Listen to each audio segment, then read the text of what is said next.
Hello dear student, welcome to FS. Very good evening to all of you guys. चलिए guys, आज के date में हम लोग देखने वाले हैं एक नए कंसेप्ट के साथ, जो कि आज का कंसेप्ट होने वाला है वेस्पर थ्योरी।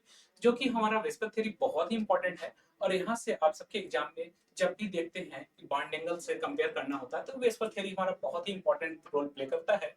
तो वेस्पर थ्योरी हमारा बहुत ही इंपॉर्टेंट हो जाता है। तो उस बिहाफ पे जैसे अगर आप हाफ डायरेक्शन निकाल करके मालिक उसको डिफाइन कर लेते हैं, बट वहां पे जब एंगल की बात आ जाती है तब आपका दिमाग काम नहीं करता कि इस समय हम क्या करें।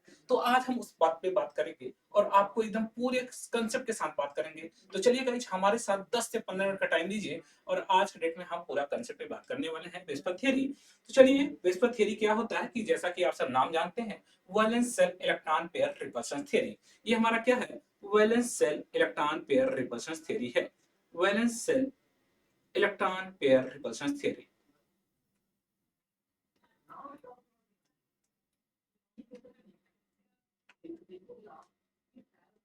ये हमारा valence electron pair repulsion theory किस केस में अप्लाई होता है? जनरली आप सब सोचते हैं कि जैसे अगर हमारा हाइब्रिडाइजेशन, अगर आपके सामने अगर बात कर लिया जाए, जैसे हमारा sp3 हाइब्रिडाइजेशन है, sp3 हाइब्रिडाइजेशन है, तो इस केस में अगर सारे के सारे हमारे क्या है, बांड है, सारे के सारे हमारे बांड है और उस समय एक भी लोन पेयर नहीं है, तब तो उस समय हमारा जो ज्योमेट्री होगा, ज्योमेट्री वो हमारा टेट्राहेड्रल होगा, तो जो शेप होगा वो भी हमारा टेट्राहेड्रल ही होगा।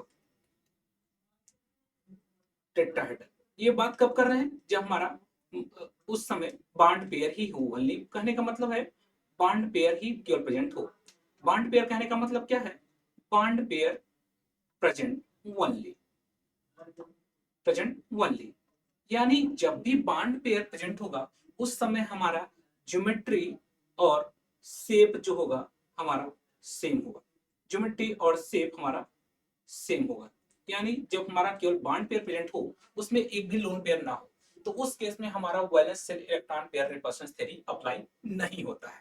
यानी उस केस में हमारा valence shell electron pair repulsion theory apply नहीं होती है। और valence shell electron pair repulsion theory बताता क्या है? मॉलिक्यूल की स्टेबिलिटी के बारे में बात करता है कि मॉलिक्यूल हमारा किस, उसका जो शेप है उसके शेप को डिटरमाइन करता है, यानी शेप को बताता है। फाइनली अगर हम कहें तो शेप को डिटरमाइन करता है।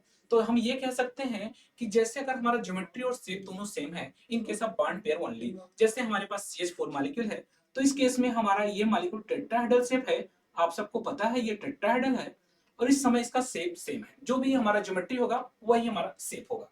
अगर आपसे पूछा जाए जैसे हमारे पास NH3 है तो उसके केस में हमारे पास एक लोन पेयर होता है, ये बात आपको पता है। तो चलिए हम बात करते हैं NH3 के केस में हमारा बॉन्ड एंगल। जनरली आप देखते हैं कि उसमें बॉन्ड एंगल हमारा 107 डिग्री आ जाता है। H2O के केस में हमारा 104 डिग्री आ जाता है।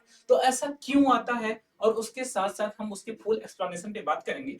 तो बस गाइस, हमारे साथ 10 मिनट और वेट करिए, आपको पूरा कंसेप्ट पता चल जाएगा। तो चलिए हम बात करते हैं वेस्पर थ्योरी के बारे में। तो यहाँ पे हम अगर ऑर्डर की बात करें तो आप सबको ऑलरेडी नोन है कि यहाँ पे ये हमारा जो थ्योरी है, VSEPR theory, valence shell electron pair repulsion theory, यानी रिपल्शन की बात कर रहे हैं। किसके रिपल्शन की बात कर रहे हैं? लोन पेयर इलेक्ट्रॉन की। तो यानी चलिए हम लोन पेयर और लोन पेयर रिपल्शन देखते हैं। तो हमारा लोन पेयर रिपल्शन सबसे ज्यादा देखने को मिलता है। इसके बाद अगर हम ऑर्डर की बात करें तो लोन पेयर और लोन पेयर के बाद अगर हम देखें तो हमारा लोन पेयर और उसके बाद पाई बांड के बीच में रिपल्शन सबसे ज्यादा देखने को मिलता है। लोन पेयर और पाई बांड के बीच में रिपल्शन सबसे ज्यादा, यानी हमारा सबसे ज्यादा रिपल्शन लोन पेयर और लोन पेयर के बीच में रिपल्शन सबसे ज्यादा। उसके बाद लोन पेयर और पाई बांड के बीच में रिपल्शन सबसे ज्यादा। इसके बाद लोन पेयर एंड हमारा बांड पेयर के बीच में रिपल्शन, लोन पेयर और सॉरी, यहाँ पे हम पाई बांड और पाई बांड के बीच में रिपल्शन सबसे ज्यादा देखने को मिलेगा।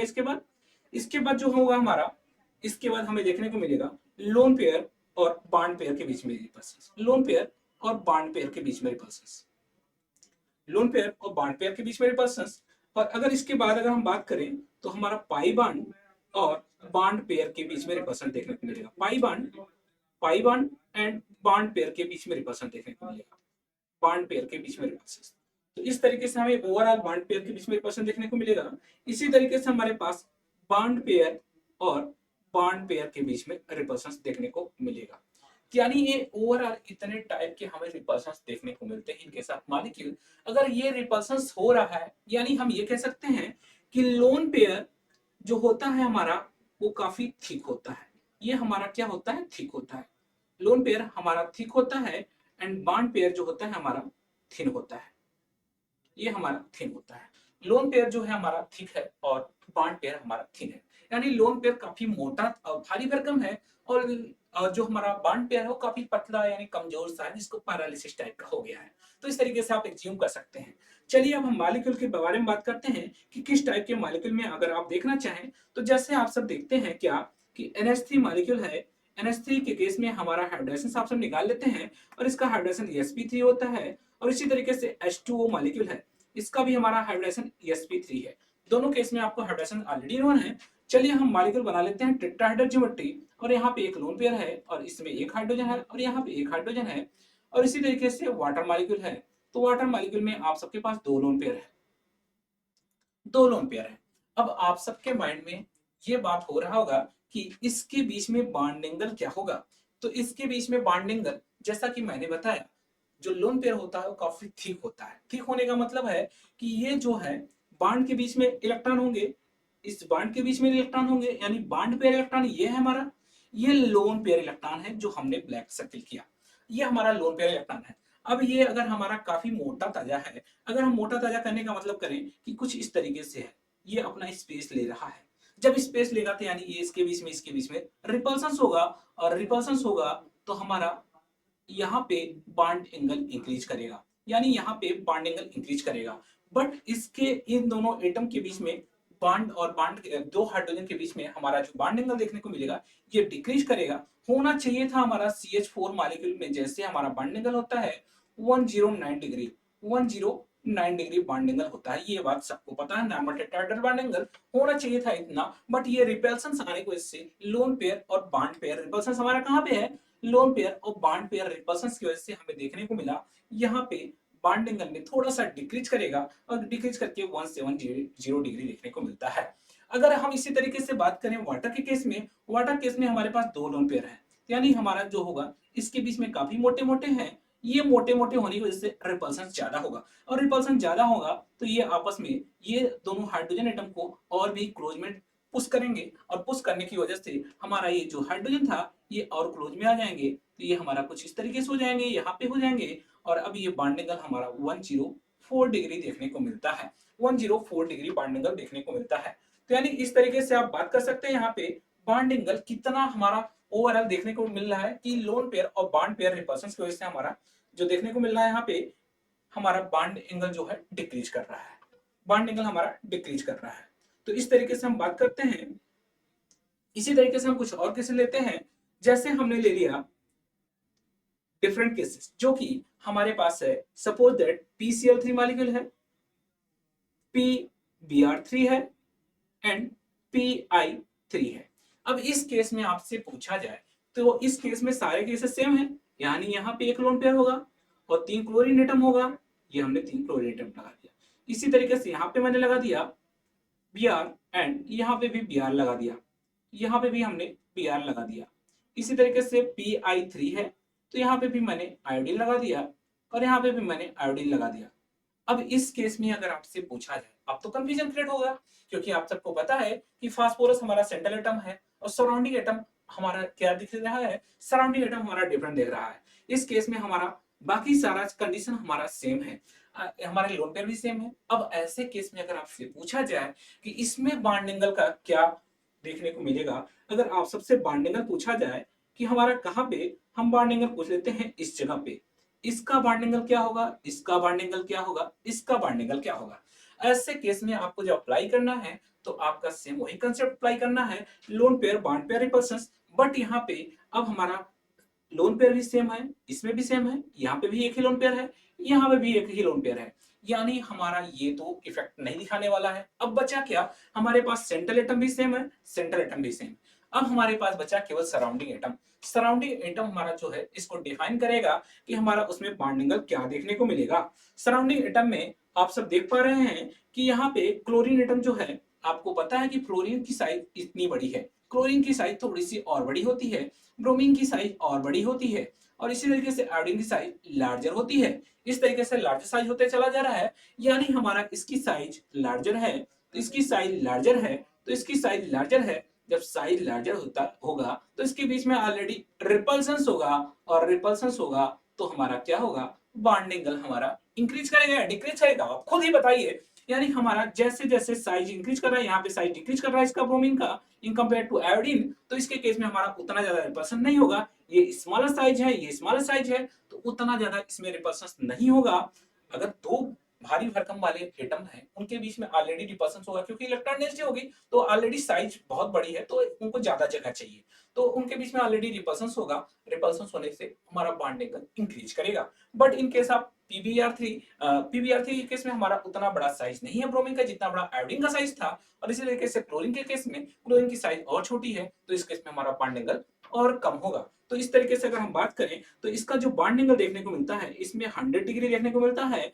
और अगर हम ये बात कर ले यहाँ पे ट्राइब्रोमोफॉस्फेन के केस में, तो यहाँ पे हमें बॉन्ड एंगल देखने को मिलता है 10125 डिग्री, तो यहाँ पे हमें इतना देखने को मिलता है। बट इस केस में बॉन्ड एंगल हमें 102 डिग्री देखने को मिलता है, 102 डिग्री बॉन्ड एंगल देखने को मिलता है। तो इस तरीके से हम बॉन्ड एंगल देख सकते हैं बहुत आसानी से। चलिए हम एक केस और लेते हैं, एक केस और लेते हैं ताकि आप सबका जो ये है कंसेप्ट एकदम क्लियर हो जाए। जैसे आपके पास है SCF4 मॉलिक्यूल, SCF4 मॉलिक्यूल आप सब क्या कहते हैं कि SCF4 मॉलिक्यूल जो होता है हमारा सीसा शेप होता है, सीसा शेप होता है।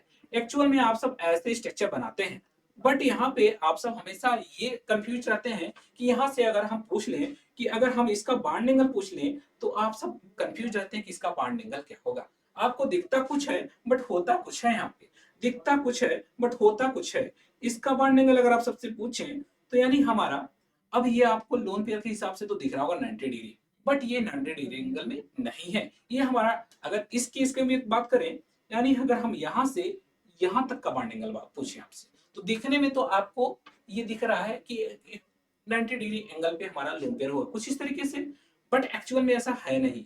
ये हमारा क्या हो रहा है, लोन पेयर रिपल्सन की वजह से ये हमारा बॉन्ड थोड़ा सा मूव करेगा और ये मॉलिक्यूल हमारा कुछ इस तरीके से हो जाता है, जैसा कि हमारा झूले जैसा शेप दिखने को मिलेगा। यहाँ पे जो पार्क में आप सब जाते हैं, पार्क में इस तरीके से झूला होता है और यहाँ पे हमारे पास ये फ्लोरीन एटम आ जाता है और ये कुछ इस तरीके से हो जाते हैं। तो यानी यहाँ पे हमारा अब बॉन्ड एंगल आपको दिख रहा होगा कि इसके अंदर बॉन्ड एंगल हमारा इंक्रीज कर रहा है, ना कि 90 डिग्री एंगल है। तो यहाँ पे SCF4 मॉलिक्यूल में हमारे पास एक भी 90 डिग्री के बॉन्ड एंगल नहीं देखने को मिलते हैं, यानी ये हमारा ग्रेटर देन 90 डिग्री होगा, ग्रेटर देन 90 डिग्री होगा, जो भी होगा ग्रेटर देन 90 डिग्री होगा। हमेशा एग्जाम में कंपेयर करने के लिए आता है, greater than 90 degree bond angle होगा। अगर आप सबसे पूछा जाता इसके बीच में बॉन्ड एंगल क्या होगा, तो इसके बीच में अगर आप सबसे बॉन्ड एंगल पूछा जाएगा तो इस केस में हमारा बॉन्ड एंगल जो है अब दोनों तरफ से क्लोज हो रहे हैं। क्यों? क्योंकि फ्लोरीन पे भी लोन पेयर है, यहाँ पे भी लोन पेयर है, ये भी लोन पेयर है, तो ये तो ऑलरेडी रिपल्सन कर रहे थे बट ये आपस में ही रिपल्सन कर रहे हैं। तो यहाँ पे भी अब इसके साथ साथ फ्लोरीन की इलेक्ट्रोनेगेटिविटी भी ज्यादा है, इलेक्ट्रॉन डेंसिटी को अपनी तरफ अटैक कर रहे हैं, ये इलेक्ट्रॉन डेंसिटी को अपनी तरफ अटैक कर रहे हैं, जिसकी वजह से हमारा यहाँ पे अब देखने को क्या मिलता है, यहाँ पे बॉन्ड एंगल जो देखने को मिलता है 10126 डिग्री देखने को मिलता है। तो यहाँ पे हमें बॉन्ड एंगल इतना देखने को मिलता है, यानी हमारा H2O से भी कम देखने को मिलता है जब एक लोन पेयर है। बट यहाँ पे एक्चुअल में हो क्या रहा है, इस लोन पेयर और इस लोन पेयर के बीच में रिपल्सन बहुत ज्यादा हो रहा है, यानी यहाँ पे रिपल्सन बहुत ज्यादा हो रहा है, जिसकी वजह से हमारे फ्लोरीन आपस में क्लोज आते हैं और यहाँ पे बॉन्ड एंगल 101 डिग्री शो करते हैं। तो चलिए गाइस, अगर आप सबको कंसेप्ट अच्छा लगा हो तो आप लोग सेशन को लाइक करें और शेयर करें, और मिलते हैं नेक्स्ट कंसेप्ट के साथ नेक्स्ट लेक्चर में। Okay guys, thank you and happy learning, bye bye.